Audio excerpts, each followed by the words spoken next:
Hello students, मैं विशाल गुप्ता आपका teacher. कैसे हो आप सब स्टूडेंट्स? इस वीडियो में मैं आपको क्लास 12 सब्जेक्ट बिजनेस स्टडीज़ का चैप्टर फाइनेंशियल मैनेजमेंट का topic financing and dividend decision कराने जा रहा हूँ। गाइस, इससे पिछले टॉपिक्स मेरे चैनल पे अवेलेबल हैं, प्लेलिस्ट में चले जाइए और वहाँ से टॉपिक्स को देख लीजिए। चलिए बात करते हैं अब फाइनेंसिंग डिसीजन की। Financing decision is about the quantum of finance to be raised from various long-term sources. Short-term sources are studied under the working capital management. It involves identification of various available sources, shareholders or equity or debt या borrowed fund. ठीक है guys, the cost of each type of finance has to be estimated. The overall financial risk depend upon the proportion of debt of the total capital. This cost is called flotation cost. Financing decision is thus concerned with the decision about how much to be raised from which source. This decision determines the overall cost of capital and the financial risk of the enterprise. ठीक है guys, तो चलिए अब वो हम factors की बात करते हैं जो फाइनेंसिंग डिसीजन को प्रभावित करते हैं। तो ये बेसिस है, ये इक्विटी हमें चूज करना है या डेट चूज करना है। ठीक है गाइस, सबसे पहले हम बात करेंगे कॉस्ट की। तो कॉस्ट में डेट चाहिए या equity, which is the cheapest of both. जो सबसे चीपेस्ट अवेलेबल होगा वो चूज कर लिया जाएगा as a source of finance. Risk naturally जिसमें रिस्क कम होगा वही चूज किया जाएगा, बट जनरली हम इक्विटी को लेस रिस्की मानते हैं।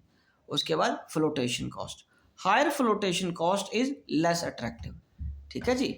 और cash flow position, if not good तब हम इक्विटी पे जाएंगे और अगर गुड है तो डेट पे जाएंगे। कैश फ्लो पोजीशन अच्छे होने का मतलब क्या है कि हमारे पास कैश है रेगुलर इंटरेस्ट पे करने को, क्योंकि आपको पता है डेट पे रेगुलर इंटरेस्ट पे करना पड़ेगा। उसके बाद है guys fixed operating cost. Fixed operating cost high है तो इक्विटी पे जाएंगे, बिकॉज ऑपरेटिंग कॉस्ट ऑलरेडी अगर ज़्यादा है, ठीक है, तो फिर एक और बर्डन इंटरेस्ट के फॉर्म में आ जाएगा, तो जिससे आपकी प्रॉफिटेबिलिटी कम हो जाएगी। तो इसलिए अगर तो ऑलरेडी फिक्स्ड ऑपरेटिंग कॉस्ट ज़्यादा है तो हम इक्विटी पे जाएंगे, अदरवाइज डेट चूज करेंगे।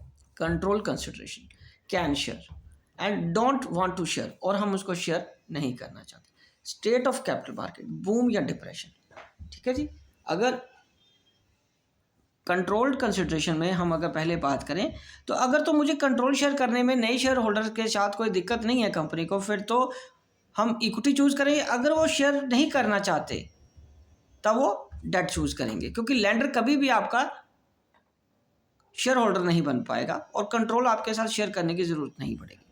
और स्टेट ऑफ कैपिटल मार्केट, अगर तो मार्केट अच्छी है तो फिर तो आप इक्विटी चूज करोगे, क्योंकि इक्विटी से फंड जल्दी आपको अवेलेबल हो जाएंगे। और अगर डेट अच्छा है तो डिप्रेशन है तो फिर हम क्या चूज करेंगे? डेट चूज करेंगे। डिप्रेशन में मंदी का दौर है, मार्केट से पैसा नहीं आ पाएगा, तो फिर हम बैंक्स या फाइनेंशियल इंस्टीट्यूशन से डेट के रूप में पैसा लेंगे। ठीक है गाइस, तो चलिए अब हम आगे बढ़ते हैं। आगे हम बात करेंगे अब डिविडेंड डिसीजन की। तो guys, dividend is that portion of the profit which is distributed to the shareholders. The decision involved here is how much of the profit earned by the company after paying tax is to be distributed to the shareholders and how much of it should be retained in the business. और factor of factoring dividend decision क्या है? एक तो basis है, दूसरा पे या not to पे। इन दोनों में से हम क्या करेंगे? अगर अमाउंट ऑफ अर्निंग हाई है तो पे करेंगे, अदरवाइज नहीं पे करेंगे। स्टेबिलिटी ऑफ अर्निंग, अगर स्टेबल अर्निंग्स हैं तो पे करेंगे, अदरवाइज नहीं पे करेंगे। स्टेबिलिटी ऑफ डिविडेंड, अगर स्टेबल है तो पे करेंगे, अदरवाइज नहीं करेंगे। ग्रोथ अपॉर्चुनिटीज है तो फिर पे नहीं करेंगे, तो फिर तो पैसा रखना पड़ेगा ना ग्रोथ के लिए, और अगर नहीं है तो फिर पे कर दो। कैश फ्लो पोजीशन अच्छी है तो पे करेंगे, अदरवाइज नहीं पे करेंगे। शेयर होल्डर अगर प्रेफरेंस है तो फिर पे कर दो, अगर उनकी प्रेफरेंस नहीं है तो फिर ना पे करो। टैक्सेशन पॉलिसी, अगर हाई टैक्स है तो ना पे करो, अगर टैक्सेशन पॉलिसी लो टैक्स है तो फिर पे कर दो। स्टॉक मार्केट रिएक्शन, अगर गुड है तो पे करने का फ़ायदा क्या, क्योंकि आपको वहाँ से पैसा भी मिल जाएगा और शेयर होल्डर्स की वेल्थ भी बढ़ जाएगी शेयर की वैल्यू बढ़ने से। और अगर स्टॉक मार्केट की रिएक्शन अच्छी नहीं है तो फिर ना पे करो। असेस टू कैपिटल मार्केट, अगर आपको इजीली असेस है कैपिटल मार्केट पे, इजीली पैसा ले सकते हो तो फिर ना पे करो। अगर नॉट टू पे, अब ठीक है, अगर गुड नहीं है तो फिर हम टू पे कर देंगे। और अगर कैपिटल मार्केट की सिचुएशन अच्छी है तो हमें पे करने की जरूरत नहीं, हमें पैसा इजीली अरेंज हो जाएगा। लीगल कंस्ट्रेंट्स अगर यदि है तो फिर हम नहीं पे करेंगे, ठीक है। और अगर लीगल कंस्ट्रेंट्स हैं तो फिर नहीं पे करेंगे। और उसके बाद कॉन्ट्रैक्चुअल कंस्ट्रेंट, अगर कॉन्ट्रैक्चुअल कंस्ट्रेंट्स नहीं है तो फिर पे कर दो, अगर कॉन्ट्रैक्चुअल कंस्ट्रेंट्स है तो फिर नॉट टू पे। ठीक है जी, ओके जी। तो इसी के साथ ये टॉपिक आपका कंप्लीट होता है।